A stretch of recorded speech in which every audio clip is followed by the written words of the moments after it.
Hello and welcome back to episode 8 of the Broadrun podcast. Today we're going to be talking all things running strides. So I want to cover a bit about what running strides are, when you can use them, and how they are used, and then I want to speak a bit about the benefits of the strides, and I think they're a massively underutilized thing in your running repertoire.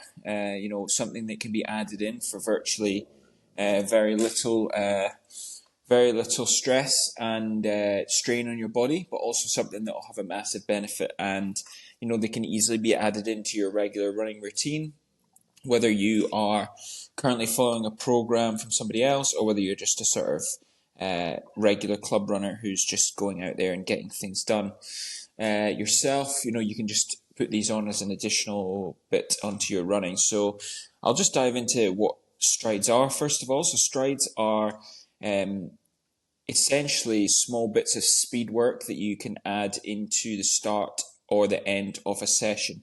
So they can be used in a couple of different ways. Obviously mentioned at the start or at the end. So what we normally use them for is like a track session.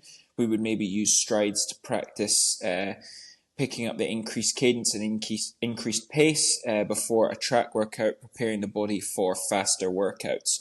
This is usually used as a bit of a primer, and we'd usually do, say, 4 to 6 repetitions of about 50 meters, focusing on working on that longer stride length and also increased cadence. We will also use them at the end of workouts, so I like to plan them into my runners' running plan, usually at the end of either easy runs or more difficult, longer runs. But you're able to use the strides at the end of, say, a long run when your muscles are fatigued, and also you're able to get a bit of extra speed benefit out of the end of the session, even though if that wasn't the main goal. So the main goal of the session would have been obviously the long run or an easy recovery run, and then you're able to get that muscular adaptation at the end of the run.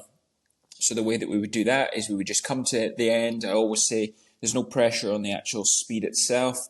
Come to the end, you maybe want to stop your watch. I know there's a lot of people here who they don't like to do them because it might affect your Strava or something like that, something silly. But what you can do is get to the end, and then you can build into start off around 4 reps of doing about 50 meters. So slowly building into the rep, focusing on increasing your stride length and also your cadence at the same time, which will therefore increase your speed.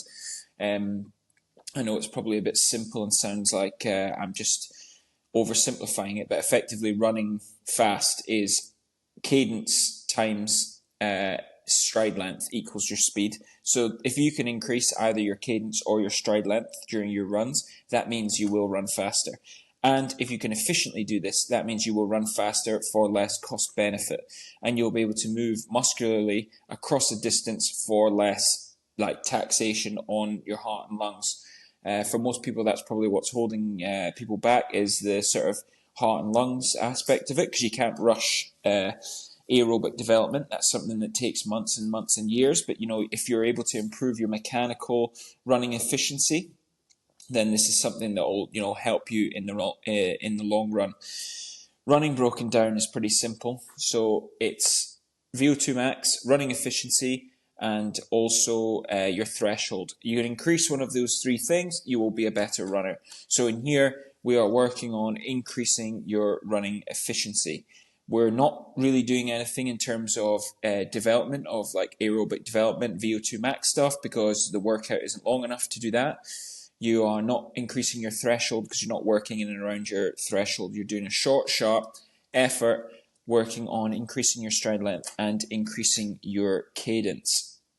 And like I said, you want to do these, say starting off, if you're going to do it for the first time, finish your easy run, 20 to 30 minutes, depending on what your plan is. That might be too short for you, but finish your run, and then you're going to go build into a 50-meter stride, approximately what you would consider probably your 1K pace. So, it's probably about 90% one of the main things I see people doing wrong is they go out and they go and focus straight away onto like sprinter style technique running. What you want to do is try and make sure that you're maintaining that endurance form, keeping your shoulders back, your arms going back and forward, not going into full sprinter mode with the arms like you're right up at the shoulders. You want to try and maintain your body in the same line you would do as if you were running, say, like a 5K. I think that's a good thing to sort of think about, is like, could I run efficiently like this for the full kilometre? Which you're obviously not going to, but if you go out in an all-out sprint, you're not going to be able to last the full kilometre, but you're going to sort of keep that body in line, and you're going to focus on elongating that stride, pushing off each one, but also increasing that cadence. When you start to think about it and break it down, you'll naturally find yourself going a bit faster, and that's obviously the purpose of it.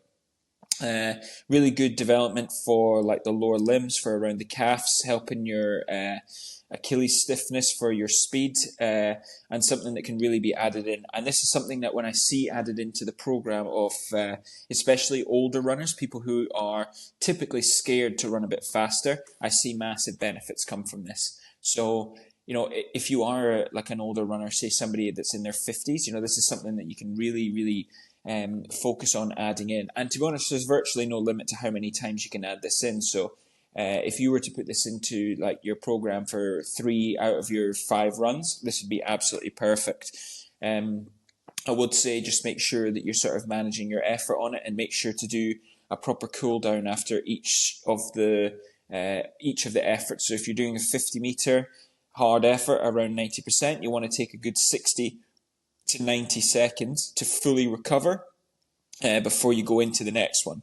So the reason for this is we're not actually looking for that development of the aerobic system, and we're not really looking to do like hard work on your heart and lungs. We're actually looking for that sort of muscular development and sort of everything around there, increasing that stride length. And I've had some fantastic results with some of the people that I've been working with, being able to sort of increase their stride, even just something silly like 8 centimeters per stride length. One of my clients went from going from it was at 125, 1 meter 18 to 1 meter 25. And we worked out for the same heart rate and for the same effort that they were able to go around 15 to 20 seconds per kilometer faster. There's no way that they would make that sort of aerobic development in that short period of time. So like the only other thing was the increased use of strides. So something that's really important, and I think this is really good to be like paired up with obviously your strength and conditioning work.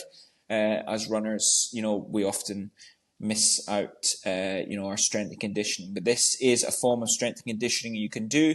But if you're not someone that is going to step into the gym and do traditional strength and conditioning, you can get this done when you're sort of anywhere out and about. And I definitely sort of like to use it before a track session and get your body primed and get you ready to go. But it's a question I get a lot, and especially when I put it into people's programs at the start, they often ask, what is a stride? And hopefully I'll be able to send them to this podcast and they can listen to the reason for it and why I'm putting it in. And of course, if you've got any questions about these strides specifically or anything else we've covered, then you can just send me a message. If you're doing strides yourself, you can sort of tell me how you're getting on and how your running journey's going. I'd love to hear. Okay.